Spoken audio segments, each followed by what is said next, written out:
অতীতে সরকারগুলো গণমাধ্যমকে ব্যবহার করেছে। গণমাধ্যম আমরা রিপোর্টার বা সাংবাদিকরা নিজেরা ব্যবহার করেছে, আমরা নিজেরা কখনো কখনো ব্যবহার করতে দিয়েছি। একটু আগে সোহেল একটা খুব গুরুত্বপূর্ণ কথা বলেছে, আমরা কি সাংবাদিক নাকি পলিটিক্যাল অ্যাক্টিভিস্ট? তো যতদিন এই অবস্থা থাকবে ততদিন সরকারও ব্যবহার করতে চাইবে, আমরাও ব্যবহৃত হব।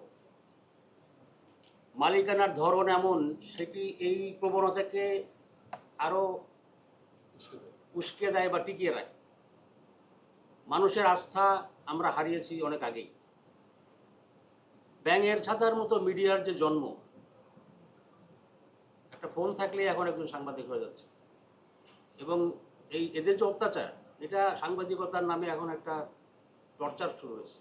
মানুষ বিরক্ত। এইরকম একটা সিচুয়েশনে গণমাধ্যমের সংস্কার হওয়াটা খুব জরুরি ছিল। কেউ বললো যে সরকারের স্বৈরাচারী ওঠার পেছনে সাংবাদিকদের অনেক দায় আছে। অফকোর্স আছে। তো সেইটা তাহলে বন্ধ করতে হবে। তাহলে সেই দিকে তো আমরা যাচ্ছি না। আমিও জনাব আলী রিয়াজের কাছে আমারও প্রশ্ন, তিনি সাংবাদিকতার ছাত্র ছিলেন, সাংবাদিকতা করেছেন দীর্ঘদিন, সাংবাদিকতার শিক্ষক ছিলেন। তার কাছে আমিও জানতে চাই যে গণমাধ্যম যদি রাষ্ট্রের চতুর্থ স্তম্ভ হয়ে থাকে, তাহলে চতুর্থ স্তম্ভর ব্যাপারে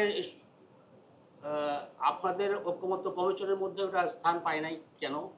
এবং আলাদা করে কি তিনি ব্যক্তিগতভাবে, যেহেতু তিনি এই ফিল্ডের মানুষ, তিনি কি এই বিষয়টা নিয়ে একটু নোটিস করবেন কিনা সরকারের নীতি নির্ধারকদের কাছে, যাতে যে সমস্ত যে কমিশন যে শর্ট লিস্ট একটা দিয়েছে, ওই জায়গাগুলি যদি একটু অ্যাড্রেস করতে পারে কিনা সরকার।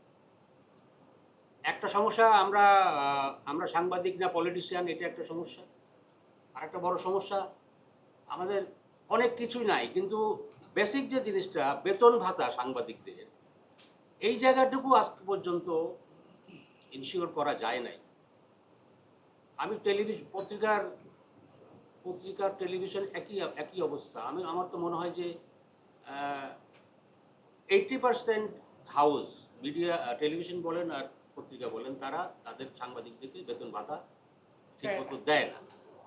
তাহলে এই যে 80% সাংবাদিক, তারা যে বেতন ভাতা পাচ্ছে না, তারা ব্ল্যাকমেইল করবে না তো কি করবে?